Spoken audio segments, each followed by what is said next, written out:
So,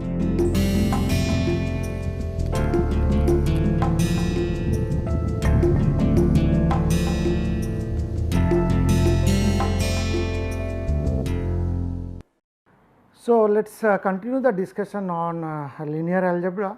So, what we have looked at is the how to look at the linear system, like from row picture and then the column picture, and what we have concluded that when you go for the large number of linear system or large number of unknowns, then your system becomes also large, and that time it becomes like row picture is not a feasible solution.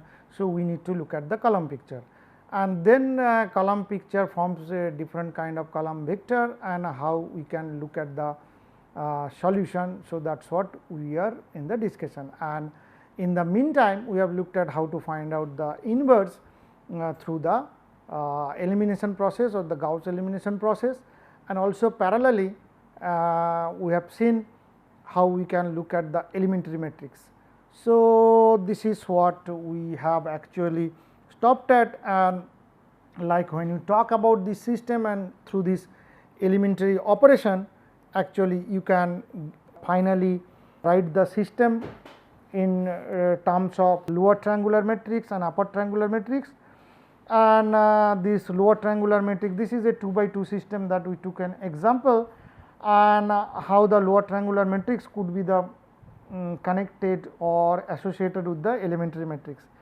And elementary matrix is nothing but the matrix which is used to get this row operation. So, this essentially these elementary matrices, they actually represent the sort of row operations which are required for this elimination process. Now, we need to talk about one more particular system which is called the, this also we have already looked at is the permutation matrix, permutation matrices. Now, we have already looked at 2 by 2 system. Here what we are going to look at is the 3 by 3 system. So, now 3 by 3 system, obviously there would be different permutation matrix, and for example, one can take some example for 3 by 3 system which is 1 0 0 0 1 0 0 0 1, or one can have 0 0 1 1 0 0 0 1 0, or one can have 0 1 0 0 0 1 1 0 0, and or what else 1 0 0 0 0 1 0 1 0, or let us say you can have 0 0 1 0 1 0 1 0 0, or you can have 0 1 0 1 0 0 0 0 1. So, these are the different combinations which are possible. So, if you have a system like let us say if you have a n dimensional system. So, this is 3 by 3 system, n dimensional system, then we can have number of permutation matrix. Okay. So, one of the important property of this particular permutation matrix is that if you look at, if these are all, if you say these are all called permutation matrix which are represented at as P, then the property which is quite important is that P transpose would be P inverse, and we can see the examples that we have already written down here that this should be satisfied. Now, what it does that is that any operation with permutation matrix will just interchange rows and or columns and not the system will change. So, that is one thing.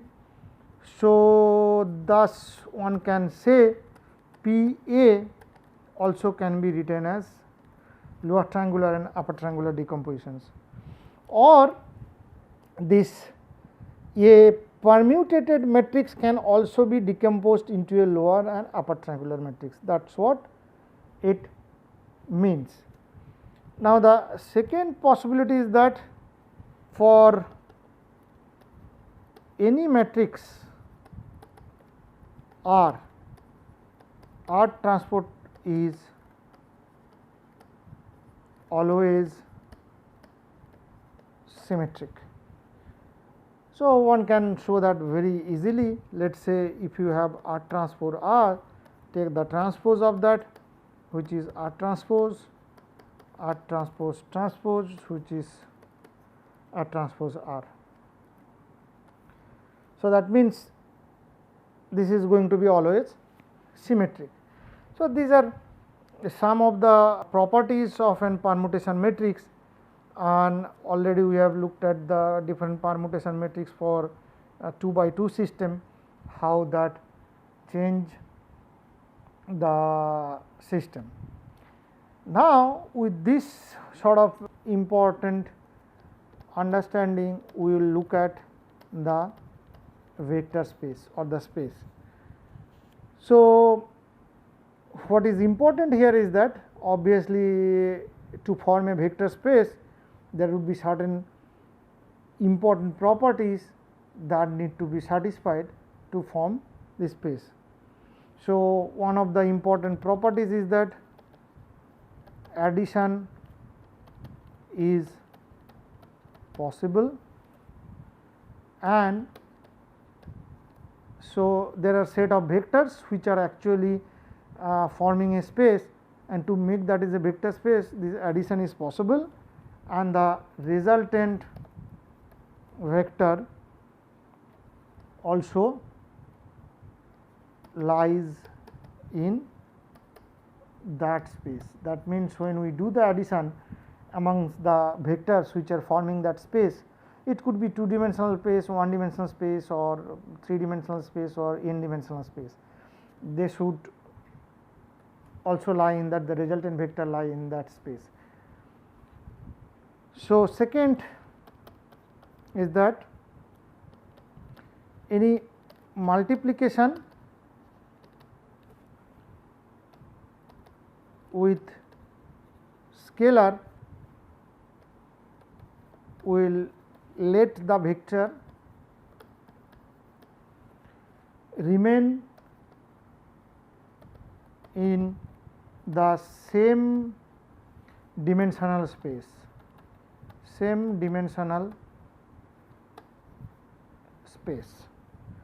So, which means these are the two important properties that need to be satisfied.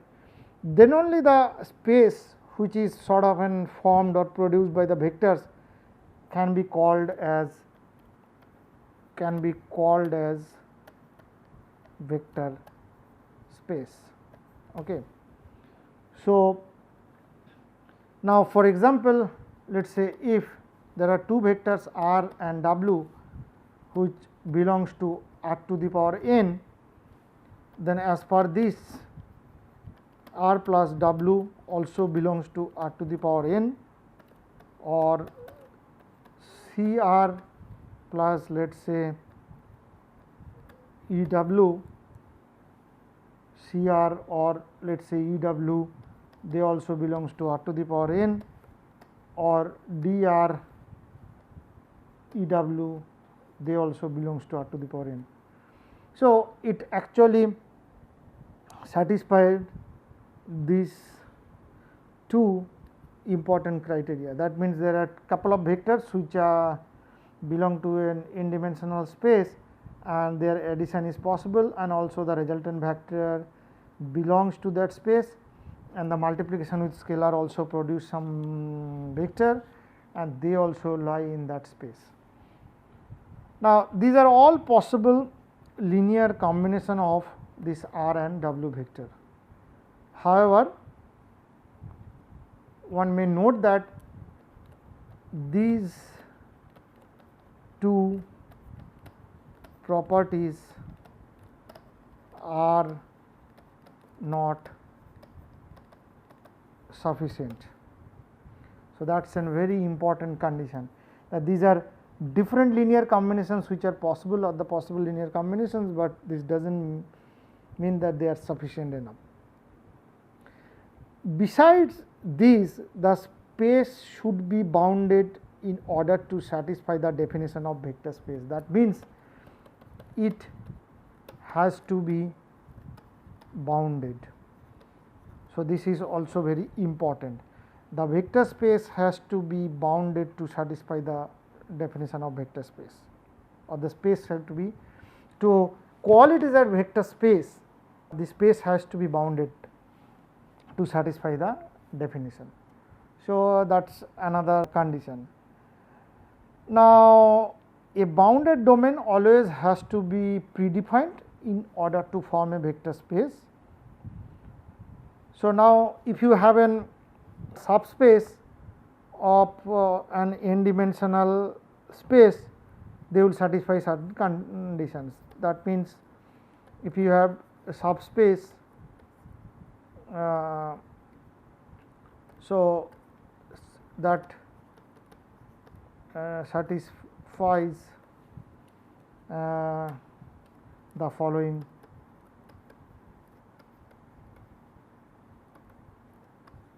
conditions. Okay. So, one is that vectors in a subspace of n dimension will also lie in the n dimensional space plane. Okay. So, the vectors in a subspace of n dimension will also lie in the n dimensional plane. Second, if n equals to 2, the vector should also pass through 0 0, that means origin. The third one, the 0 vector should always exist. So, that means, if there is a subspace, this has to satisfy these conditions. So, these are the three conditions that they need to satisfy. So, if we look at a 2-dimensional subspace and a 3-dimensional subspace, for example, let us say we have a subspace here of R2, that means 2-dimensional subspace. We have a subspace here of R3. So, which means they are all would be in R2, here all in R3. Second, L needs to pass through 0 0 origin. Here the line also needs to pass through 0 0 0, and top of that, the since it is a 3-dimensional subspace, we should have a plane, and the planes also needs to pass through 0 0 0 origin. Okay. Then the third condition here would be 0 vector exists, here also the 0 vector exists. Okay. So, one can see kind of an typical scenario. So, there could be vector this direction, this direction, this direction, and the plane could be formed like this, like this. So, here the plane pass through the origin. So, just like that. So, it is not quite sort of an easy task to visualize the 3-dimensional space or plane in a 2-dimensional system or the pen and paper. Let us see, let us say we consider two vector S and T. These are two subspaces in R3. Okay. So, that means S. So, this S and T they belongs to R3. Okay. Now, so what it will do that S union T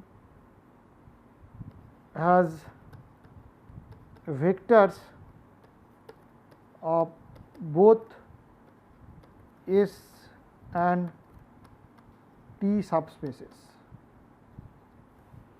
Okay. Now, if P is a plane which is passing through origin and L is a line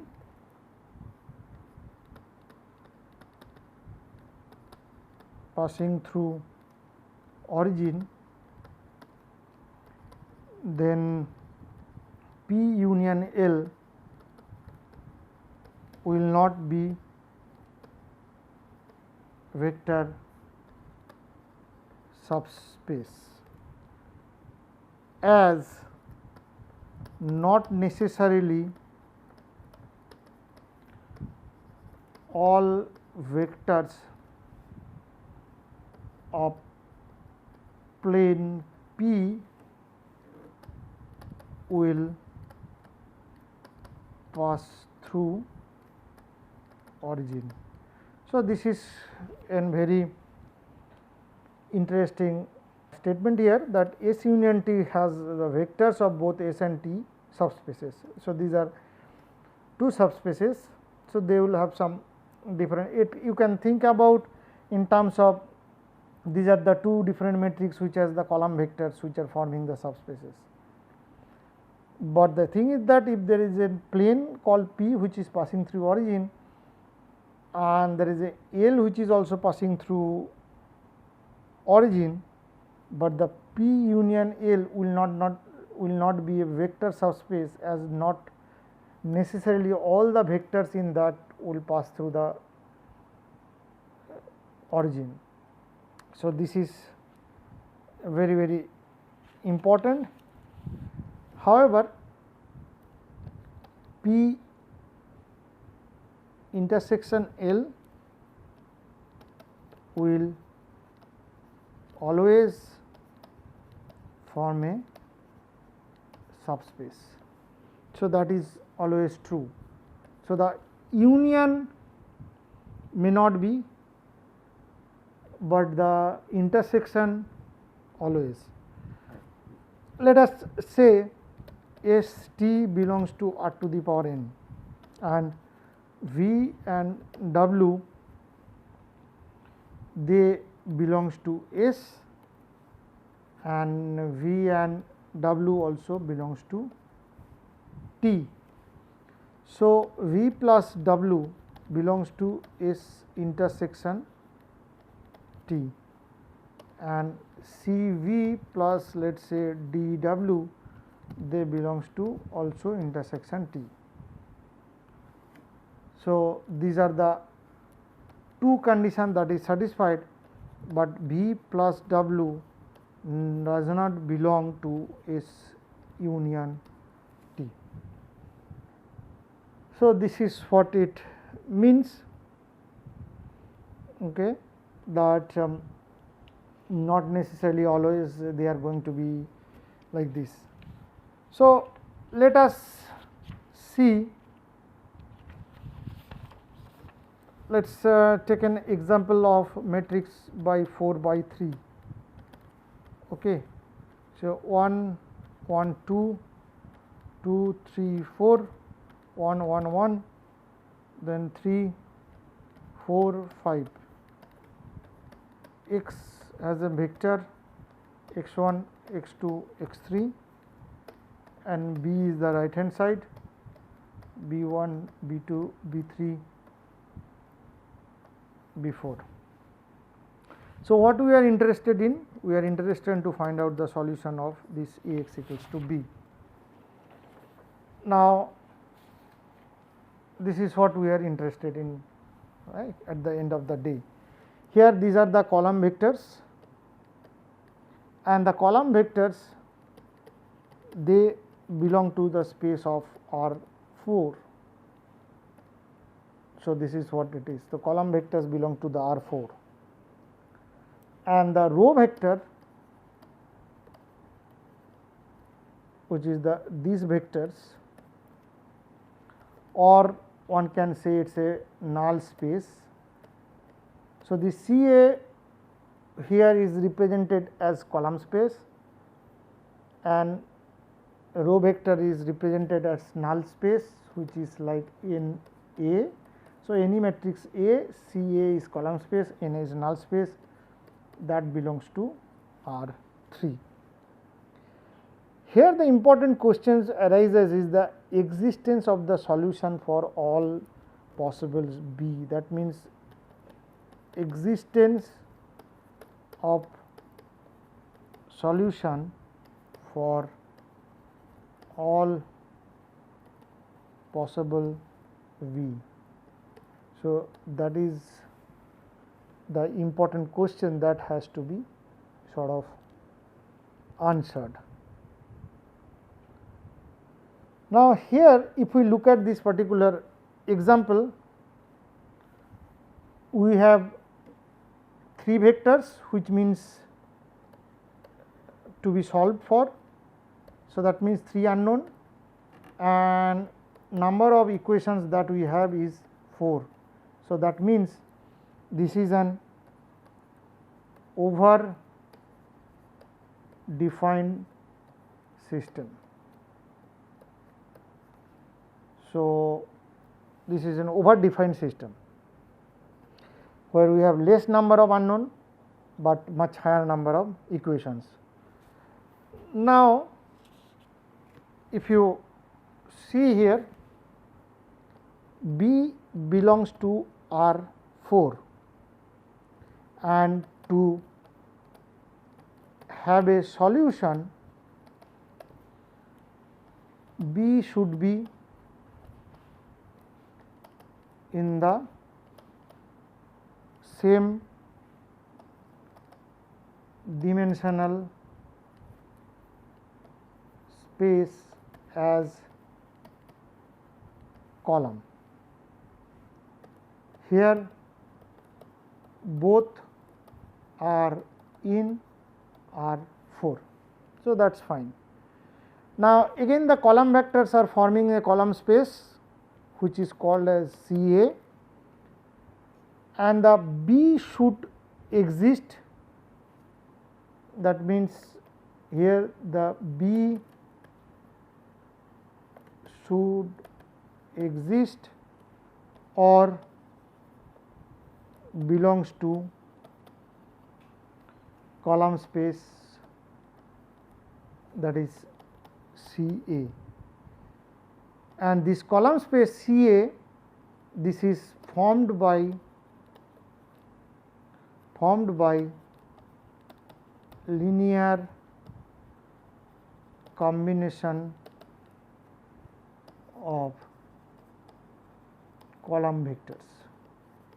So, that means for a given matrix the column space is formed by the column vectors through some linear combination. Now, to have a solution, this B has to lie in this column space, and that column space which has been formed by the linear combination of this. Now, so this means if we put these things in one particular word, that condition that needs to be satisfied in order. So, these are some of the, or you can think about the, these are the conditions to be satisfied in order or for existence of solution for a particular B. Okay. Now, if you look at that particular example here, so here the example that we have taken, we have 1 2 3 4 1 1 1 1 and 2 3 4 5. So, this is column 1, this is column 2, this is column 3. So, these are the column vectors. Now, they are only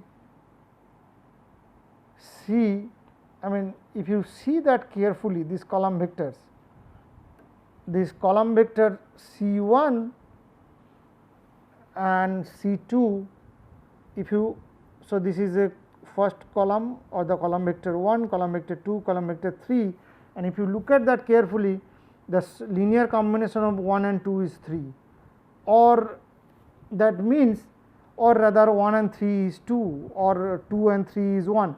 So, that means the 3 column vectors, any 2 of them are sort of independent, but the third one is dependent on the other 2 for any linear combination would work. So, they are forming only, so that means 2 vectors are forming the space, not the third one, because third one is the linear combination of the 2. So, which means here the CA forms a 2-dimensional subspace in 4-dimensional space. Okay. So, which means the all 3 vectors are not independent. So, these 3 vectors are not independent. So, they are sort of kind of dependent on each other or the other 2. So, any single one is dependent on the other 2. So, that is first question. Second question, which is that the value of vector x for which B is 0. So, this is the second question, that what is the value of x for which B would be 0. Now, here we have a here and we have x1, x2, x3, these are vectors and B could be anything, but here we are trying to find out. So, for this particular A, what could be this x vector that can give us B, which is already 0 0 0. And as we can see that one can just look at the I mean through visualization only one can see that, like here is the column 1, column 2 and column 3, they are connected. If we add 1 and 2, so the third one is getting there, and so that means if we add 2 and subtract the third one, this would be 0. So, we can have 1 1 minus 1, and with a multiplication of a scalar which is C is any scalar. So, this combination is possible a solution, this is possible solution for having a B 0. So, now the particular vector which makes the matrix to get an B 0 is also that also belongs to null space. Okay. So, here the particular vector 1 1 minus 1 belongs to null space of A, or other way one can say that the vectors which give back the 0 solution belong to null space. Here particularly this is an one dimensional subspace in R3. So, this is an one dimensional subspace